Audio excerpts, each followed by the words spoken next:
everyone. It's me, New York vocalist Benita Charles, here for another episode of Singing Tips. I hope everyone's having a wonderful Saturday.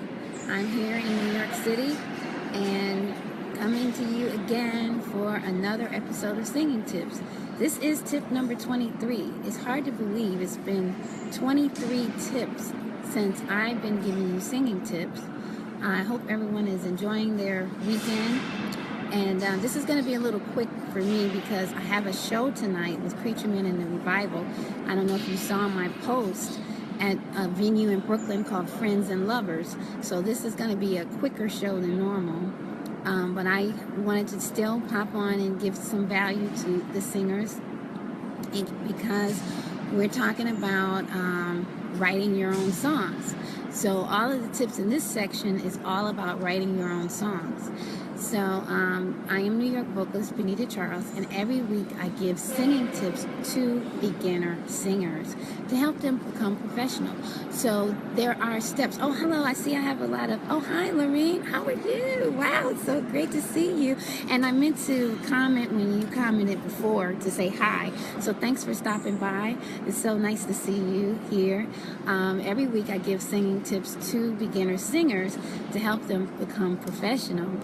And there's a process to singing that a lot of people don't realize. There's a lot that goes into it. So if you're not a singer, it may be just helpful for you just to see what goes on behind the scenes of your favorite artists. So they don't just get up there and just instantaneously, they're just great. It's step by step. So all of these tips are all of the steps that it takes to become a professional singer. We've talked about your talent, and that was the first 10 tips. It was all about building your talent. And then the next 10 tips we talked about performing in front of a live audience. And now we're talking about writing and recording and releasing your own music. So it's very important for artists to create themselves. I mean, it's very nice to sing cover songs, and they're beautiful songs out here, but you have a message in your heart. You have songs that you of your own. So all of the tips that we're talking about in this series is all about writing your own music. Just to give you a little bit of background of singing tips, I developed these singing tips with this idea in mind from a movie that I saw called Get On Up. And it's the story of James Brown. And in the movie, by the way, if you haven't seen this movie, it came out in 2014. It's phenomenal. You have to see it. It's such a wonderful movie. I really felt like I was watching James Brown. But there was a part in the movie where James was talking to his manager, and he was talking about some business, and the manager said, "This is show business. You take care of the show, and I'll take care of the business." And James said, no, I'm going to do both. And that's exactly what he did. And it made me think, as a vocalist, I've always thought more about the show. I studied, I had vocal lessons, I performed in various things like talent shows and church and productions, but I never really focused on the business. And that's just as important as the singing part or the show part. So that's the way I designed this in mind. We're going to go from the show part to the business part. But right now we're still in the show part, and we're talking about writing your own music. So last week, tip number 22, we talked about, oh, I see I have some hearts. Oh, you guys are feeling that, right? Yeah, you got to write your own music. So last week I talked about what to write about. So, we talked about you write about your life. You write about your experience. You can write about other people's experience. Oh, I'm getting a lot of hearts for this. Oh, hi. Oh, thank you. Is your daughter a singer? Oh, hello. Hi, Lennox. How are you? Oh, my goodness. All of my classmates. This is awesome. So, so we talked about, what you want to write about. And basically, you write whatever you want. You write from your experience. You write from other people's experiences, other people's lessons. You know, you might want to write about that. So this week I wanted to talk about song structure. Oh, thank you. So you guys are feeling it. So I wanted to talk a little bit about song structure because a song there's different parts to a song. Now, I personally like this. It's a 32 bar arrangement, and basically the format is A, B, C, A. A is your first verse, B is your second verse, and C is what they call a bridge. And what a bridge does is it kind of, to me, just as the word bridge, it connects the first part of the song to the highlight of the song, the end. So if you don't know anything about music, just think of it like this. Your favorite song, usually there's a first verse, and then there's a chorus, which is called the hook. And then you have another verse, and then there's another hook, chorus. Then some songs don't have bridges. I think a lot of the modern songs, they don't do that as much, but I still like that format because it kind of breaks up the monotony of the music, and it takes it in a little bit of a different direction, and then it's like a high, you know, the high point of the song, and then usually it's the chorus that goes over and over and over. Let's see, I'm going to give you an example. One of the things I would like to say before that is I think that one point that I have written about this is listen to your favorite song. Now, usually when you hear if you're not really into music or whatever, you hear a song you like and you just like it. You don't know why. But I want you, the next time you hear your favorite song, I want you to really listen. And you will, if you really listen, you'll see what I'm saying. Listen to the first verse. Then usually there's a chorus or hook. And usually the hook is something that is repetitive. It's something that's catchy, and it's something that's repeated over and over. And that's what really is the meat of the song, is usually the hook. But usually there's another verse, and then there's the hook again, and then there may or may not be a bridge part, which is something kind of different. Or it may be very short and you might not notice it, and then it goes back into the chorus, which is the hook, and it goes over and over. And if you notice, if you have a favorite song, you're usually singing that chorus over and over, and that's the hook. And what I found about today's songs, a lot of times they don't even bother with verse 1, verse 2, they usually just do a verse, chorus, hook, a little bit of a verse, and then it just the hook for the rest of the song. I don't know if you guys noticed that, but usually for the rest of the song, it's just the hook over and over and over. And if you like it, it doesn't really matter because you like the song. It just goes, you're just singing it over and over and over. Just to give you an example, my song, the Freedom song, I actually wrote this song to be sung a cappella. So the first verse is, you may knock me down, but I'll get back up. You might have a frown, but I'll keep on smiling, because no one will steal my joy. I'm just too strong. That's verse 1. The chorus is, to be able to feel what you want to and say what you want to. That's freedom. To be able to love what you want to and do what you want to. That's freedom. No one can take my freedom from me. Oh yeah, no one can take my freedom from me. So that's the chorus part. And then I have another verse. Then I go do the chorus. And the bridge is freedom. I need my freedom. Freedom, I got to be me.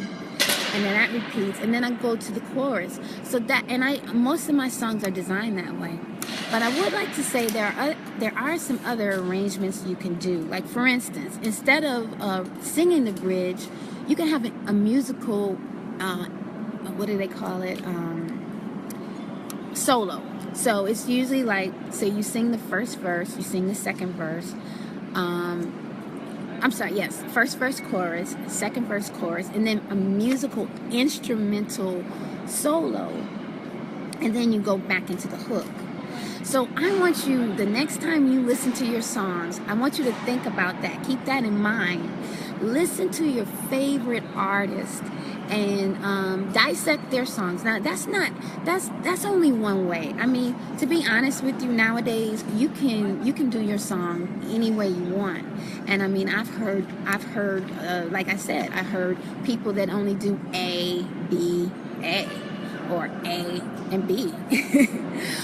A good song is a good song. So as long as you're getting your message across, that's what matters, because my way may not work for you. I've heard also people, sometimes they'll talk first and then they'll go into their song, or the chorus will be first, the hook is first, and then they'll get into the song. So it really all depends, and that's one of the points that I wanted to make. It really all depends on your message as to how you construct your song. I also wanted to encourage you to research, get some books, and I want to recommend a book that I like. Now, this is written by a country artist, and I'm not into country music, but I really like the way he writes this book, because he really breaks down all the points to songwriting. And the thing about country music that's really great is storytelling. They are excellent storytellers. I see I have some thumbs up. Yeah, they are excellent storytellers. Now, I'm not exactly a fan of country music, but if you listen to the message, and that to me, those are the best songs, the songs that tell stories, the songs that have messages. And so it's called, and I love the title, it's called Everything You've Always Wanted to Know About Songwriting But Didn't Know Who to Ask. And it's by Cliffy Stone. I don't know if you can see this. Let's see. It's backwards. But this is an excellent songwriting book. He really breaks down all the components of songwriting. Now, you can find this on Amazon, because it's funny. Years ago, when I first moved to New York, I went to the main, there's a performance artist library here on Lincoln Center. Oh, hi, Ian, how are you? Oh, really? Oh, you agree? Yes. So I found this book in the library, and I like this book so much. I went on Amazon and I found it on Amazon. I couldn't believe it. So you can find it on Amazon. It's Everything You Always Wanted to Know About Songwriting But Didn't Know Who to Ask. Cliffy Stone. Excellent book. But anyway, I have to go. Oh, thank you guys. Thanks for the hearts. Yeah, it's a great book. And it's a good read. I mean, he's very comical, and conversational. I mean, you don't even feel like you're reading like a how-to book. He tells stories. He tells his background. He's written with a lot of people. So it's a great book. I really recommend it. But there's all sorts of other books. You can go on Amazon and just type in songwriting, and you can find all kinds of books on songwriting. But I wanted to announce that tonight I'm going to be at Friends and Lovers with Preacher Man and the Revival at 8 o'clock tonight. It's in Brooklyn. Let me see if I can get the address. But it's on my page as well. I have the link on my page. Do I have the address? I'm so sorry. I thought I had the address handy with me. Let me... but yeah, it's going to be $10. So it's a steal, because this, Preacher Man and the Revival is an experience. If you haven't experienced Preacher Man, you gotta do it. So I had the address. I'm so sorry, guys. Here we go. So the address is 641 Clawson Avenue, Brooklyn, New York. That's 11238. I'm not exactly sure where that is, because I'm going to be getting a ride, but you can Google it. But click on the link on my Facebook page, and it has the information for the show. So I hope to see you guys tonight. And thanks for joining me for another episode of Singing Tips. I'm sorry it's a little quick, but I wanted to pop in before, because I have to go get ready. But I wanted to pop in and just give you that tidbit. Please pick up that book. I highly recommend it. for all of my tips. Oh, and by the way, I will be putting my blog, last week's blog and this week's. I apologize, I didn't get it up last week, but I will be putting both blogs up because I always archived these shows. So if there's any of the tips you want to review, you can click on my Instagram page, BCM Sings, click on the link, and it goes right to the Singing Tips blog. So anything you missed, please just check the blog. Let me know if there's anything you'd like me to discuss, and if there's anything in terms of songwriting or recording and anything. I can just give you my experience, and so let me know if there's anything that you like. I hope to see you guys. If you're in Brooklyn, New York, I hope to see you at Friends and Lovers tonight for the Preacher Man show at 8 o'clock. And that's gonna do it for me. I will be back next week, and we're still talking about songwriting because it's all about your original songs. So remember, I hope you have a wonderful weekend, and remember, the gift that He gave us is for you to use. So you got to use it. Let it shine, yeah. Let your light shine. Keep singing your songs, and let me know if there's anything you need for me to talk about if I haven't covered. So have a wonderful, wonderful weekend, and I'll see you next time.